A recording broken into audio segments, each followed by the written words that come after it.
magsasalita siya ng talumpati patungkol dito sa pare. Nagkataon po yung mayor na huli sa misa. So para hindi mainip yung tao, nagkwento ngayon yung pare. Habang hinihintay, sabi ng pare, alam ninyo, 25 years ako, dumating ako sa simbahang ito. At ako ay natatakot, nangangamba. Ang tanong ko sa sarili ko, anong klase kayang mga tao o parishioners ang aking madadatnan? Sabi niya ganoon, ano? At hinding-hindi ko malilimutan yung unang-unang kumpisal ko na ginawa sa simbahang ito. Mayroong lumapit sa akin, unang kumpisal, at bigla kamong siya ay nagkwento ng kanyang kasalanan. Ang sabi ng pare, sabi niya, ang sabi daw sa kanyang nagkumpisal, Father, ako po ay nangalunya. Nagkaroon ako ng ibang mga karelasyon. Nagnakaw po ako, Father Nanloko po ako. At nung nakita ko ng mga tao, Father, nag-drugs din ako, Father. Nako, ang sabi ng pare, ako'y nanlumo nung aking narinig iyon. Sabi ko, ganito bang uri ng mga parishioners ang aking paglilingkuran? Pero, sabi ng pare, salamat sa Diyos dahil nung pagkatapos dumaan ng ilang buwan, ilang taon, napagtanto ko, hindi pala ganito ang mga tao, ang mga parishioners. Mababait pala ang mga parishioners. Yun lang talagang natatangi, yung unang-unang nagkumpisal sa akin. Ang hindi ko lang malilimutan. Pero halos lahat kayo, ang babait ninyo. Matulungin kayo, madamayin kayo, at nakikiisa kayo sa simbahan. Maya-maya, dumating na yung mayor. Sa palakpakan ng mga tao. Pinapunta ngayon sa harapan, Mayor, kayo na po ang magsalita. Yan. Kami po'y sabik na marinig ang inyong talumpati. Nagsalita ngayon yung Mayor. Sabi ni Mayor, alam po ninyo, mga kababayan, nung dumating si Father, tuwang-tuwang-tuwa ako at ipagmamalaki ko sa inyo. Ako ang unang-unang nangumpisal sa kanya. Close kami. Unang-unang nangumpisal sa kanya. Tahimik yung mga tao. No? Paano ba natin gustong marinig ang iba tungkol sa atin? Anong uri ba ng mga salita ang gusto nating marinig sa mga taong nakakakilala sa atin? Alam nyo, minsan, yan ang isang bagay na hinahanap-hanap natin. Yung mga tao bang magsasalita ng maganda tungkol sa iyo? Yung bang magpapaganda ng iyong pakiramdam, magpapagaang ng iyong kalooban?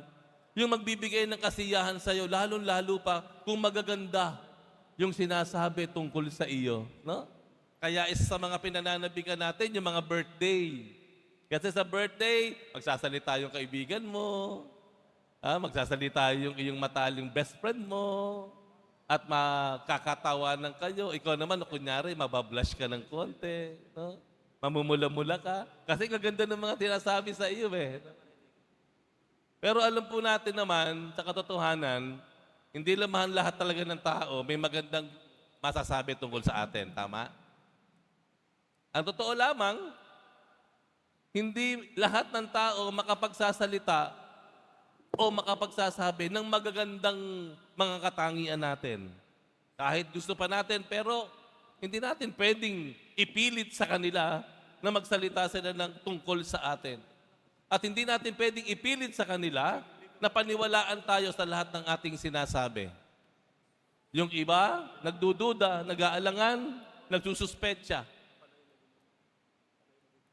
Yun ang nangyari po kay Jesus. Ang Panginoong Jesus, nung dumating sa mundo, siya ay nagsimulang mangaral, unti-unti siyang nakilala, maraming nag-alinlangan sa Kanya. Tandaan natin si Jesus nung panahon na iyon ay hindi kagaya ng pagkakakilala natin ngayon. Ngayon, maliwanag na sa mundo, si Jesus ay Diyos na nagkatawang tao. Siya ay naglingkod sa atin, nakipamuhay sa mundo, at sa bandang huli, inialay niya ang kanyang sarili para sa katubusan ng tao. Yan ang alam natin ngayon. Pero nung panahon ni Jesus, hindi po ganon. Maraming nag-aalangan sa kanya. Sino na naman to? Sino naman to impostor na to? Ayan, ano? Sino naman tong mga radikal na ito? Kung makisalamuha sa mahihirap, ganun na lamang. Sa mga makasalanan, bawal yun ah. Yeah, di ba? Maraming nag-aalinlangan sa kanya. Kaya po, eto na. Merong sinabi ang Panginoon dito sa Ebanghelyo.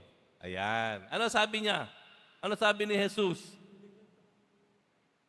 Ngunit may patotoo tungkol sa akin na higit sa patotoo ni Juan. Alam naman natin si Juan Bautista ang naghanda sa daraanan ng Panginoon. Siya yung nagbigay ng pangunang salita. Siya yung naglarawan sa pagdating niya. Pero ano sabi dito? Mayroong mas mahalaga na patotoo o testimony kaysa sa patotoo ni Juan Bautista tungkol sa akin. At ano raw yon? Ano raw yon? Yung sinabi niya sa Ebanghelyo, maliwanag yon. Para sa Panginoong Jesus, higit sa patotoo ni Juan Bautista na sinugo rin ng aking Ama para ihanda ang aking daraanan, para ilarawan ang aking pagdating at ako ay tanggapin ng maluwag na mga tao, higit sa Kanya. Ito sabi ng Panginoon, ang mga gawang ipinagagawa sa akin ng Ama at siya ko namang ginaganap, iyan ang nagpapatotoo sa akin. Ibig sabihin, higit sa mga salita na ibibigay patungkol sa Kanya para paniwalaan siya ng mundo, para sa Panginoon, ang talagang magpapatotoo sa Kanya, the very thing that will testify of the integrity, the true identity of Jesus bilang anak ng Ama, ay ang Kanyang pamumuhay, yung Kanyang kilos, yung Kanyang gawa. Yun po ang pinakatampok, pinakamalalim na pagkakakilanlan para kay Jesus. At yan ay pareho sa atin.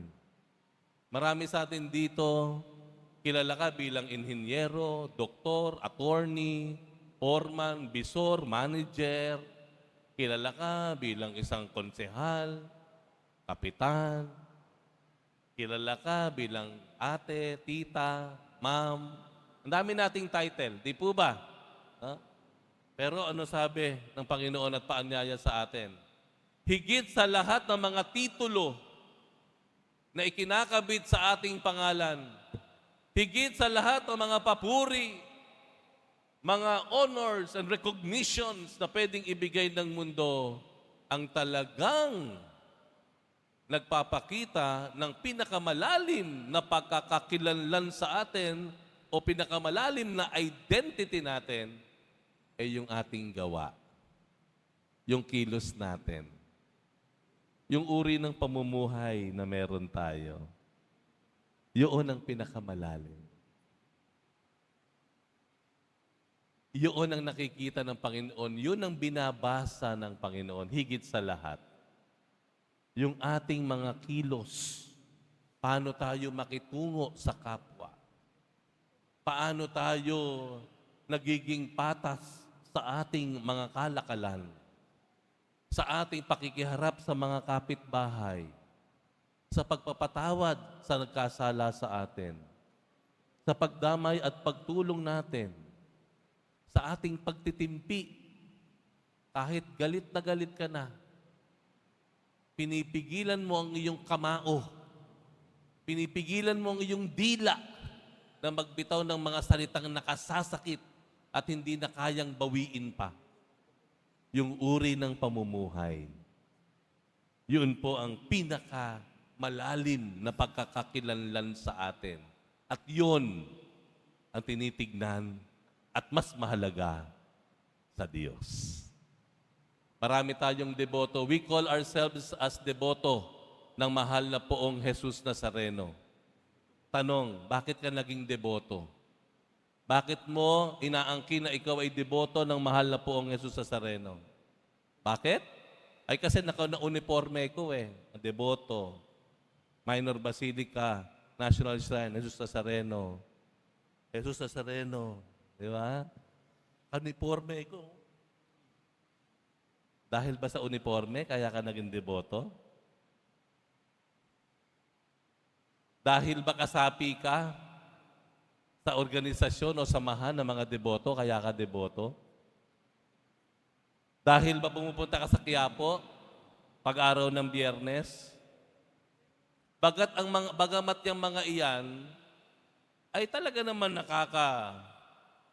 nakakatulong para makilala ka bilang deboto, pero pakatandaan po natin, ang itinuturing ni Jesus Nazareno na paraan ng pagkakakilanlan sa Kanya bilang anak ng Ama ay yung Kanyang pamumuhay, yung Kanyang kinikilos, kung paano siya nagiging mapagpakumbaba, kung paano siya nagpapasensya, nagpaparaya, kung paano siya nagpapatawad. Higit sa kung anuman ang nakikita at sinasabi tungkol sa Kanya, ay yung kung paano niya isinasabuhay ang Kanyang ugnayan sa Ama. Na kahit walang nakakakita, naroroon ang maliwanag na ating uri ng pamumuhay na tapat sa Diyos. Amen? Yan. Yan ang tunay na deboto. Hindi sa uniforme, hindi sa tatak, hindi sa posisyon mo sa iyong samahan, hindi sa mga pribilehiyo na binibigay sa iyo ng simbahan ng Quiapo. Sa mata ng Diyos ang mas mahalaga. Marahil sa mata ng mga nandito, deboto ka, ihos ka. Pero hindi natin madadaya ang Panginoong Jesus Nazareno. Wala tayong maitatago sa Kanya. Nakikita niya kung paano ang ating pag-iisip, kung ano ginagawa natin kapag walang nakakakita. Alam niya kung ano ang tumatakbo sa ating isip, kung may galit man yan o paghihiganti. Nakikita niya ang ating ikinikilos at yon ang mas mahalaga sa Kanya. Nape-pressure ka ba? Dahil ang dami nagdududa sa iyo? Nahihirapan ka na ba? Kasi hirap ka na patunayan ang sarili mo sa mga kamag-anak mo.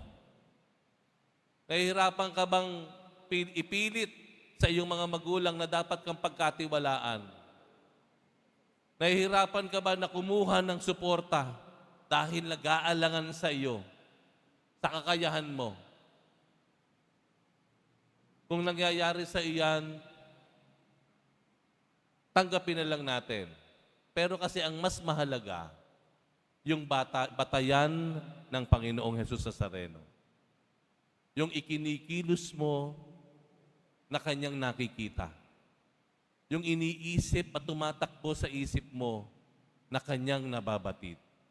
Yun ang mas mahalaga para sa Kanya.